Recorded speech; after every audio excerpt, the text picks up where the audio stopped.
It's kinda crazy to think that if you were to ask me what I'm currently playing in the year 2025, I would respond with TMNT Radical Rescue. It's one thing to enjoy the classics, it's another thing to relive the era. So when it comes to a 10th TMNT review, you begin to venture outside your element, experimenting with those entries you once overlooked. It's generally why I enjoy playing these in a specific order. Sure, I could go out and purchase a Nintendo Switch 2 right about now, but if I'm being quite honest, I'd be okay if I never played another Mario Kart game again. It's not that I don't have a fondness for the series. Shoot, at this point, I figured we'd venture outside the Mushroom Kingdom for a full-blown Nintendo Kart experience. It's just that there are so many titles I wanted to get my hands on as a kid. If you added the bulk of them up, I'd essentially have a lifetime of adventures ready to be fired up. On top of that, I've always had an affinity for these consoles, which is why I probably get the side-eye when I opt to sit down with an ice-cold beverage and watch the homies go at it in Street Fighter or some obscure platformer I pulled off the shelf. For now, you can keep that $800 Switch 2 bundle. It's also just fascinating watching many of these franchises evolve over the years, so it's no shocker that I lost my shit when I discovered that Radical Rescue was a Metroidvania. Wait, say what? A Metroidvania-esque Turtles game on a tiny gray Game Boy cartridge? The thought of this being a thing just blew my mind. I've played the very best this particular subgenre has to offer, a formula that breaks the traditional platforming rules when exploring parts unknown, allowing you to march to the beat of your own drum. You may find yourself navigating the interior chambers of an upside-down castle, or wind up journeying the vast reaches of space itself. Regardless the situation at hand, you'll soon enough be traversing across a network of interconnected systems filled with various obstacles which require you to seek out the knowledge and strength needed to overcome the challenges. Lather that up with a fresh coat of green teen spirit, and you got yourself one hell of a TMNT game. To accompany us on this radical ride, we have a fresh new Fab 5 that are itching to place their trademark stamp all over this latest heist. They're confident and cocky, so much so they didn't enlist the aid of old Krang this time around. 4 fresh faces that typically don't get the screen time they truly deserve. A first for a few of these dudes, including the debuting Scratch, whom still haunts the Playmates collector in me to this day. Yes, sadly, the one figure I'll never own. He's accompanied by the gruesome Scaletail, a serpentine bounty hunter that's equipped with an arsenal suited for any task at hand. 2 excellent entries that are far overdue for a Konami debut. Our other 2 mutant enforcers have had their moment in the sun, only unfortunately for the Triceratons, they were banished to the deepest parts of Konami hell, marooned until now to the infamous Manhattan missions, so it's nice to see their inclusion here. So, who's their leader? A ghost of the past most likely. Enter Cyber Shredder, a cyborg built from the ground up, hardwired with the very essence of Shredder programmed in. I presume these events may have occurred due to Shredder's timely death at the hands of the Turtles. When that takes place is entirely up for speculation.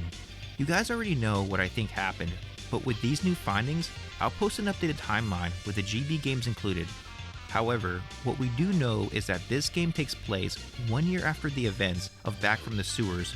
It ultimately comes down to where these events fit into the timeline. So this just further leads me to believe these Konami games are connected in some form. It's not as if Shredder hasn't been killed off and resurrected in some form before. We've seen his resurrection through the comic books in the Clone arc. What's next? We gotta recover the salvaged remains of Shredder to put him to rest once and for all? Nevertheless, the only 2 appearances of Cyber Shredder I'm aware of is his debut here in Radical Rescue, followed by the inclusion in Tournament Fighters. So for canon purposes, it's safe to say this takes place somewhere near the end of the Konami timeline. Cyber Shredder's radical raw power is the real deal, constructing his Tower of Power atop an abandoned mineshaft filled with an interconnected network of chemical refineries which stretch across the tip tops of the hollowed mineshaft to the rich underground caverns filled with various rare metals. Armed with the most state-of-the-art cybernetics, this pimped-out cyborg isn't taking any chances, ambushing poor April and the gang, and imprisoning them in his mechanical fortress. With a fleet of advanced robotics at his side, his plan would undoubtedly succeed. However, there was one wrinkle in this plan he didn't anticipate. That old jokester himself, Michelangelo, grabbed the short straw earlier in the day, currently out on a pizza run during this entire fiasco. He returns home shortly after to an empty sewer layer and a public service announcement being broadcasted on the television. As he tunes into the report, a voice quickly speaks to him across the airwaves, informing our half-shelled hero if he wishes to see his friends again, he would show up to the abandoned mine for a showdown with Cyber Shredder. To ensure this rescue mission doesn't turn into a bust, our Turtle Boys learn some smooth new moves in their downtime. It's crucial these be mastered to uncover the clues which you can use deep inside this hellacious prison cell. For starters, Leonardo busts loose with the all-new Blockbuster Breaker. He'll begin by picking up speed, creating a cyclone effect with his katana blades, which enables him to jackhammer his way through the floorboards below, revealing hidden paths within the labyrinth. Donnie takes his powerful Muscle Buster offense to the next level, using his brute strength to scale the steepest of inclines, allowing our turtles to reach new heights. Mikey's acrobatics allows him to catch some real hang time, whipping those nunchucks overhead, acquiring the perfect amount of speed and trajectory to soar across the various terrains. Raph's quick and nimble reflexes give him some additional wiggle room, popping in and out his shell to squeeze through those tight spaces, slipping through the cracks just in time to fool a nearby foot.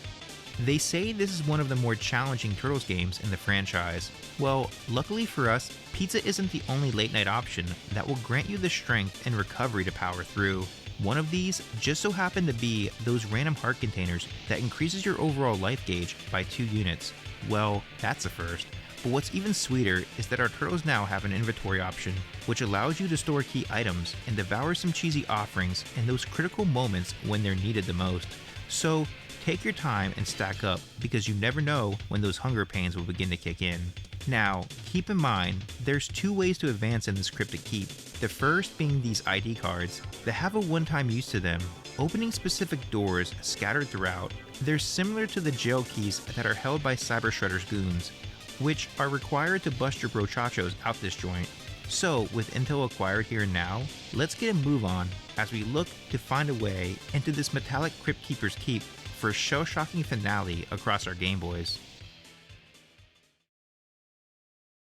We open this rescue mission on the outskirts of town, looking to infiltrate this metallic refuge before the sirens take off. Soon enough, you'll be ambushed by the Foot, peeking about the bushes for the precise moment to strike.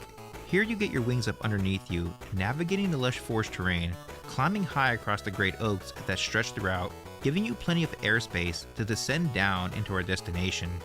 It's here you get your first real feel of exploration, as if you're taking an episodic journey across the turtle world.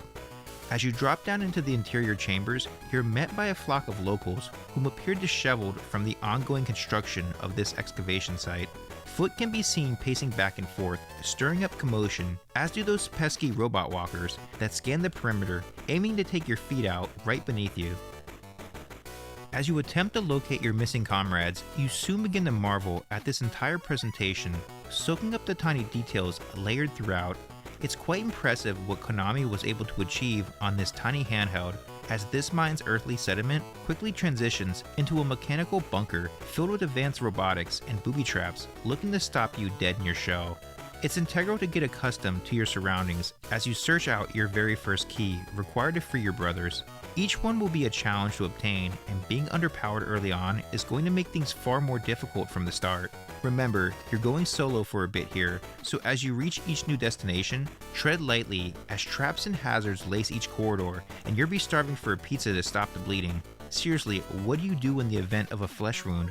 Apply pressure with your trusty armband and a wad of pie crust?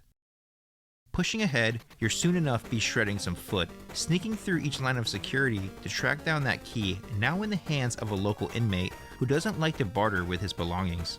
Scratch is every bit the scrappy alley cat he claims to be, lunging towards you, eager to carve you up with a fury of paw strikes. It's easy to get overwhelmed when approaching him head on, so if you can manage to get some distance on him, you'll be able to anticipate his pattern far easier. Don't stray away for too long, or you'll soon be met with his trusty ball and chain, so keep your eyes peeled at all times, or you're getting steamrolled over. Scratch has a menacing stature that looms over you, yet you can use this to your advantage, getting your licks in quickly with enough time to pivot when he attempts to clobber you. With enough witty back and forth play, you'll be sending this vigilante back to the holding cell in which he came. As you quickly gain a greater understanding of the in-game mechanics, you begin to test yourself, returning to prior areas that riddled you with unresolved conflicts, sort of like the changing of seasons. Now revisiting these locations with new resources to fight the good fight. How's that old saying go? Kill or be killed? So don't hesitate to get in touch with your survival instincts, leveling up your attributes and stats to define your own personal endeavors. It's these qualities that makes up the perfect Metroidvania experience, which at the root is a culmination of creative concepts seen throughout Metroid and the late great Symphony of the Night. However, I can't help but to think that terminology is a bit flawed. The correct term we should be using here is Tertroidvania, as Radical Rescue was really Konami's first crack at the formula. And yes, you could argue Simon's Quest laid the groundwork, but you know what that didn't have that Radical Rescue does? A flippin' built-in map system. As you track down Dirtbag, you'll find he's held a real vendetta against you for some time now, so consider this his redemption arc. With pickaxe in hand, he looks to hack you to pieces like a vengeful serial killer. He will quickly take flight, smashing down atop you for a skull-crushing finale. Time your jumps accordingly to avoid the destruction left behind by his earth-shattering offense, or those seismic waves will ripple throughout, stunning you to the core. He's got a nasty uppercut that will put you on your shell, so keep your defensive game tight. Unfortunately, Retribution is bittersweet as you anticipate each of his aerial attacks, stepping back as he crash lands to then rush in and put him away, securing a speedy victory. As you begin to go through the motions, you'll soon enough break down this formula. With each major boss defeated, you will be given access to another turtle. This not only opens up more of our map, but slowly rewards us with our full skill set, so by endgame, we'll be fully powered up for whatever comes our way. Speaking of our turtles, aesthetically, they aren't largely differentiated here, but I do love the aesthetic choice they went with to capture their likeliness. They sort of take creative liberties from those early Playmates designs depicted across the figures and playsets. It's sort of like this mix of the Mirage comics and the action figures. This is coming from a guy that personally loves the artistic direction of tournament fighters, so to each their own. The zoomed out sprites and larger enemy encounters makes each area feel like a big deal, granting you a far greater field of vision to navigate about. The game can be downright brutal at times, so take the time and stock up your inventory. Plus, there's a password feature here, so again, it's why I feel like this game doesn't get the proper spotlight it deserves. Speaking of larger than life sprite work, the Triceratons are known across the Turtleverse as the ultimate warrior race. Their sheer size and strength is unmatched, and pairing them with some supercharged tech only makes this fight that much more problematic. This Titan will kick things off with a Gorebuster looking to spearhead the opposition right from the very start. He'll dash about, keeping you on your toes, only to double back with a fresh red scope atop your head, sniping you from across the room. Keep in rhythm to keep his crosshairs off you, avoiding the electrical current that streaks down throughout the room. He's tough, but with enough practice, even the muddiest eventually fall to these turtle boys. The deeper you venture into this labyrinth, the larger the threat as enemy encounters ramp up, and never before seen creations are revealed before you deep inside this mad laboratory. Cyber Shredder has created a new line of foot soldiers, introducing the all-new Cyber Foot Soldier. As large as a Cybertruck, yes, but they also remind me of those old Playmates mutations that you could flip inside out to uncover their powered-up forms. These advanced models are capable of bearing arms, launching rockets about, and even strapped up with flight packs that sends me spiraling down a dark path, reminiscing about the Hallway of Hell in Turtles 1. There's also these attack droids that are modeled after their Mirage counterparts, a sheer terror to run into that gives this game a bit more of a sci-fi feel, and I really dig that.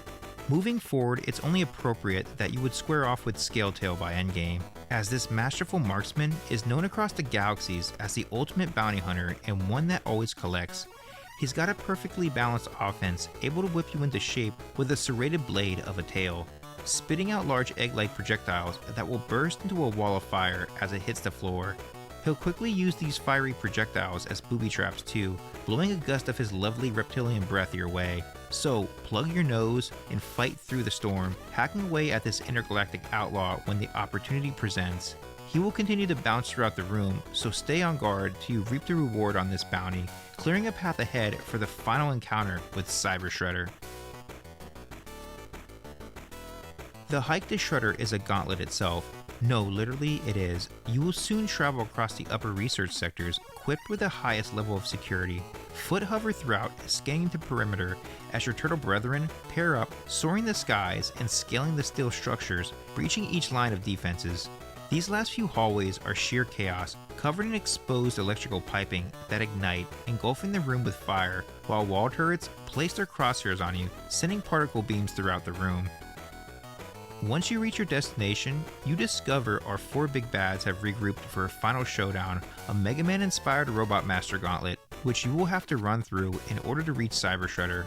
Although things appear grim, take everything you've learned up until this point and master your techniques, using what worked best in prior encounters to exploit each of their weaknesses. It's a long and grueling battle, and one that will now be fought with our 4 heroes reunited, so double down and let them have it. Barreling past each of the 4 till you soon reach a 5th and final chamber, opening up to a cybernetic shredder, now powered online, looking more cold and calculated than ever. As Cyber Shredder begins to calibrate, he will quickly send a fury of knee strikes your way, looking to crush you up till he stores up enough energy to create a key blast, a spherical ball of energy capable of homing in on you, bursting into a wave of fire, engulfing the room around you. As the fight surges on, this metallic Terminator will take flight, soaring across the room for the precise moment to strike, descending down atop you with his signature dive kicks. This will be an intense back and forth as you look to chisel away at his alloy core. Bring his defenses down and his programming will adjust accordingly, replenishing his health for his second assault. In his second phase, his offenses appear heightened with each new exchange. Don't let this break your spirit. Lock in and match his momentum. As the battle wages on, his cellular core begins to overheat, lowering his defenses till his CPU short circuits, causing Cyber Shredder to meet his bitter end. As the fireworks take off, a key springs out from the exploding debris, allowing our heroes to free April up ahead. With a hero's embrace, she states, with Shredder now gone, the world can now be at peace, alluding to the fact that this may very well be the final chapter of this series, giving Konami and these renditions of the Turtles some much needed closure. It was one hell of a run, boys. So, now that I've officially played through Radical Rescue, I can proudly say it doesn't disappoint. That is, looking at it for what it is and for what it was during its time of release. So I acknowledge you, Konami, for your craftsmanship here, taking inspiration from the one and only Metroid and Konami's earliest works. Who would have thought we would get something as grandiose as Symphony of the Turtleoids right here on the Game Boy? Jokes aside, it's a great pickup for those that love that early Game Boy feel. I'll be the first to say, it's not for everyone, but for those it is, I highly recommend it. With that said, this closes out the Konami Turtles Marathon for now. 10 games down, and although I could easily turn this into a TMNT channel, I think it's a great place to leave off just for a bit. I still have the 2003 TMNT games to review, and I'm eager to play through Shredder's Revenge, but that needs to be done with the right group of guys. Plus, there's plenty of game series I want to cover here on my channel. I'm still looking to do my Turtles timeline video, and by the time this video releases, I should have a community post up breaking down the timeline events. I still need to explain why I placed the GB games where I did. For everyone that stuck with me through this series, or just so happened to drop in to show their support, it doesn't go without notice. I can't thank you guys enough. There's so much pain and suffering we as a society endure on a day-to-day basis, so I hope this channel brings you some sort of escape from reality, if only for a brief moment. It's a blessing to be given the opportunity to speak with you all on a weekly basis, and I hope these videos inspire you to share your own memories with a favorite franchise, or potentially give you the spark to find that creative outlet to explore. And just like our favorite Teenage Turtles, I say to you all here and now, cowabunga, and see you next time, gang.